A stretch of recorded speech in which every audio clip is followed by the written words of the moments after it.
It made us feel like that. But I mean, you were 6, man.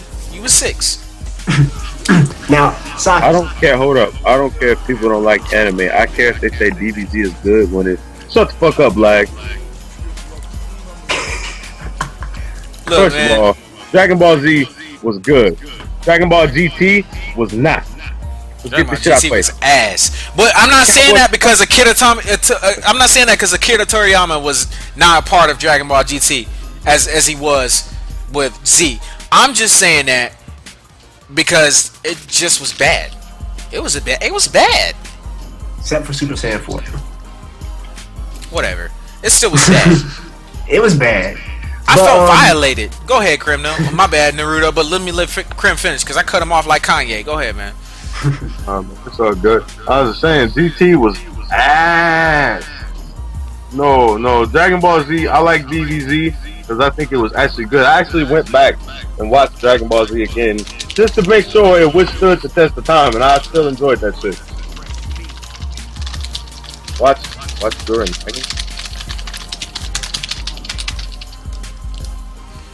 Yeah, the ending theme for GT, I really like the Angel song. I love that song. I don't know why. I just do. Yeah. But yo, I need to know: is it wrong for you to come up in a new generation, like the new generation, like Lil Wayne and all this other stuff, but you like most of the old stuff? Is it wrong? No, why the fuck No. is somebody with that? Okay, now, why am I? Because at my old school, I was considered an outcast. I did not used to listen to anything anyone else would listen to. So That's like, 'cause I because used- socially you are wrong. When you go against the grain, when you go against the grain, that's like niggas that trying to get waves to get their head cut against the grain. You don't do that. Now when you trying to grow your waves, you don't do that. It don't work that way.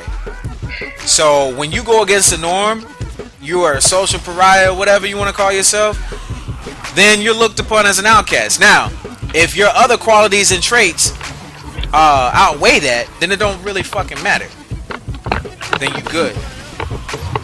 right, cause when I grew up on I was getting ready to grow up on most of the new stuff, but then like me and my dad, we used to watch the Shaw, like martial arts for example. We used to watch the Shaw Brothers. Y'all know what the Shaw Brothers were, right? Like Chinese super ninjas and all that. Oh, We watched Chinese, them on it's the shit. Chinese. My favorite one for Shaw Brothers is probably Crippled Avengers. That's it. And then I used to watch a lot of those, listen to a lot of Ghetto Boys and all a bunch of old music. And so Like See, yeah, this Now nigga said then- Ghetto Boys. Sorry. now see, Go ahead. now listen. But I'm just saying, like that's just something. That's just I'm just throwing one out there that came to the top of my head. So then y'all retarded. So then I'm listening to like the new music. I'm like, most of this sucks. So and then I'm like, they're like, no, we don't like you, blah blah blah. So I just let me be me. And then y'all remember the special I Am Bruce Lee that came on Spike not so long ago? No, I didn't see that. There was a special? Yeah, about Bruce Lee. So I had made like a status or something on Facebook about the Bruce Lee thing. So I said if you watch Bruce Lee or anything, please check this out or something. And one of my friends on Facebook, he said, "Oh, Bruce Lee, he ain't nobody. I bet he won't get in the ring with no UFC fighter." I said to you, "Why would you do that? Because you can't compare Bruce Lee to no UFC fighter. He's not a UFC fighter." And like, It's always about who's better. Go ahead, Crim. I said Bruce Lee fucking UFC fighter up. exactly. And so, and I'm just like, why would y'all keep doing this? Like, it's just a waste of time and breath and space and energy. You know, I've always been since. Alright, so I was pretty popular in my high school for a short time because at one point in time I finally said fuck everybody and became an outcast. And mostly it was because in 9th grade and 10th grade and 11th grade, I was the school's musician. All I did was I had mixtapes, I had beats. I came to school and I was that dude that had all that shit. You know what I'm saying? I was always selling something. People knew who I was, and that's what it was. So it was pretty good for me. Now, a lot of people didn't understand why I didn't sample. Well, the reason I didn't sample is because I didn't know how to at that age. I didn't have the equipment to do that shit. You know what I'm saying? Because at that age, music equipment was expensive as shit.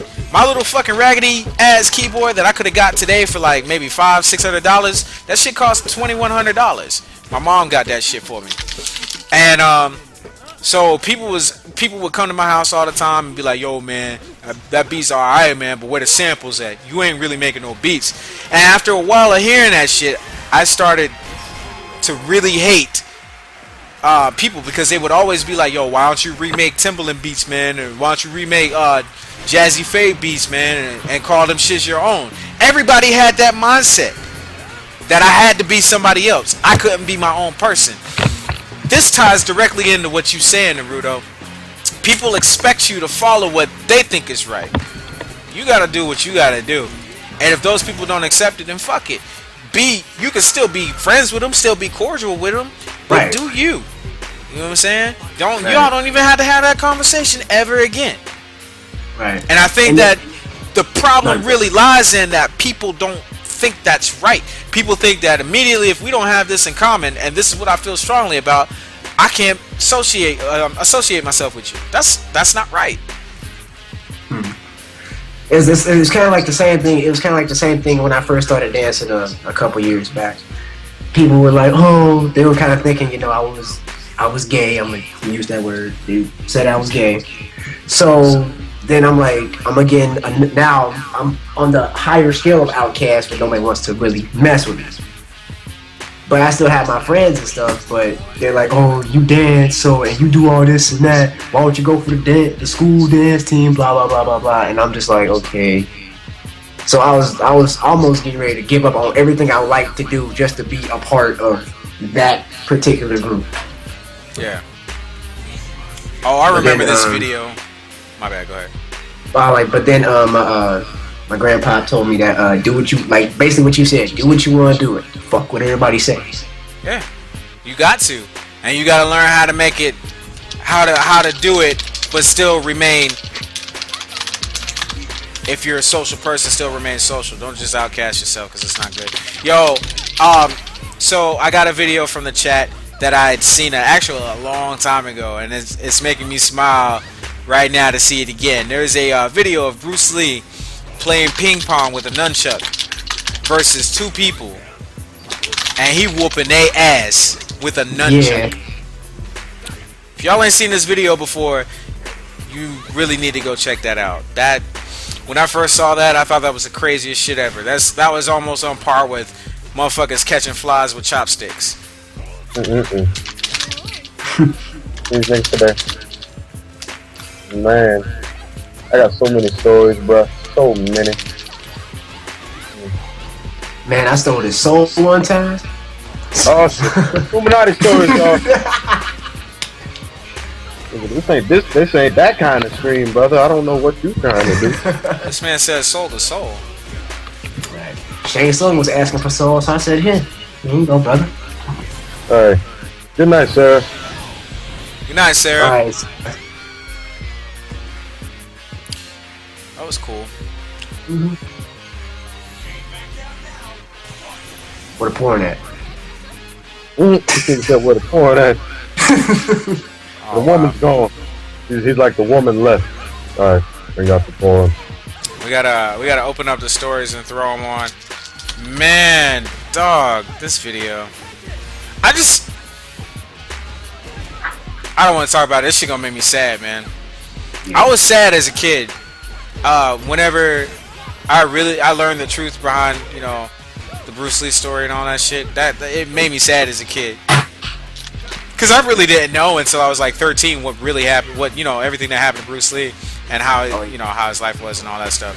And then his autobiography came out, or his biography, or whatever you want to call it, and that was a seller. Everybody was buying the shit out of that. I was like, man, I didn't know if he was like a movie star or if he was just like really good at martial arts. I could not, for the life of me, figure this shit out. But it's both.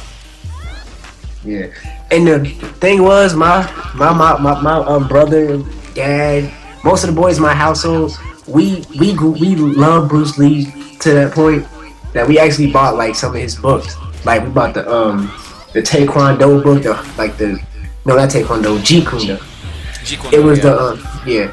we had about the book. I guess it was the history or the ways of Jeet Kune Do. It's long, it's big, and it's all about. It told about Bruce Lee's life, and then it told about how he created Jeet Kune Do because of Yeet Man, and it was just very intriguing. Yeah, the Tao of Jeet Kune Do. There it is. Thank you, Kenshin. That's what it is. The Tao of Jeet Kune Do. Yeah. It was just intriguing, and then we saw that special, and it just made us sad because we bought the book and then saw the special, and it made us sad. It almost made my dad cry because he used to look up to Bruce Lee. He took martial arts because of Bruce Lee. Yeah, a lot of people did, man. And for the short time that I stayed in the martial arts, I did it because it wasn't really because of Bruce Lee, but that was one of my number one inspirations. Like, he really inspired me at that point in time. Whenever I felt like I wanted to quit martial arts, the 2 tournaments that I went to and one I lost very badly in, I was just like, man. But going back and watching them old movies, you get inspired by that kind of shit when you're a kid. It don't matter if it was real or not. It's how you perceived it. And if you perceived it as something that was inspirational, then that's what you used. That's why I like movies like Mortal Kombat and all these movies that had action fighting in it. Like, most people will tell you that it's a kid thing. Kids want to be like, they want to imitate the shit they see in the movies. But I knew that a good 70% of the shit has real application. You know what I'm saying? Just depending on what 70% you're talking about. There's not very many people in the world that can do half the shit that you see in movies. But there are things that look like they're impossible to do but aren't. You know what I'm saying? If that makes any sense. But yeah, movie magic is a big thing. All I took from the movie magic was that I wanted to be able to defend myself and be able to do things that would get me out of certain situations if I ever were to run across them. And I ended up in a lot of fights in 7th grade. And out of all the fights that I ended up in between 7th and 8th grade, I only got suspended one time for breaking this dude's arm. And it was a complete accident breaking his arm. It wasn't even I did it on purpose. I just completely broke his... not completely broke his arm, but basically I was trying to do something. I don't know what the fuck I was trying to do. I was a kid, so don't ask me. But I had his arm in my hands, and I fell on him while I was trying to trip him. And I ended up falling on him, and he landed on his back, and I landed on top of him. And he stood up a few seconds later and looked down. He was like, "Oh shit, my arm!" I was like, "What are you talking about?" He was, "Oh shit, my arm!" I looked down at his arm, and okay, look at your hand. Everybody, take a second. Look at your hand. Open your hand up with the palms toward your face. Now look at the base of your hand. At the very base of your hand, take your finger and follow your arm all the way down to the inside of your elbow. Okay, now move back about halfway to between your hand and your elbow, and at that point is where I snapped whatever bone is there. Ooh, and it was sticking out of his arm. It was the smaller of the 2 bones, and it was sticking out of his arm, and that shit freaked me the fuck out. I never knew that even making a mistake on accident, you can snap somebody's shit up. Yep. He now has a metal plate in his arm for the rest of his life, and he's a police officer in my hometown. It was just pretty funny. So that's crazy. Can't believe he ain't locked you up here. Like, hey, remember what you did to my arm? Nah, he was cool. Shin said execution error. Oh, he's talking about the game. Never mind. Good timing, Shin. Right. But yeah, after that, man, I did martial arts for a little bit longer, and then I stopped. I was just like, man, this ain't gonna do anything for me. This is before UFC and all that shit. Because at one point in time, I was like, yo, me and my best friend would always say, man, wouldn't it be great if we just trained and fought the rest of our life and got paid for it? Because I'm gonna tell you, I had battle scars, man. I had bruises. I had fucking cuts. I was dedicated to learning something. But then he moved away, and then we didn't think there was ever gonna be anything like the UFC exists today. We didn't think that was gonna be possible. So it was like, man, fuck it, just be regular people, go live regular lives.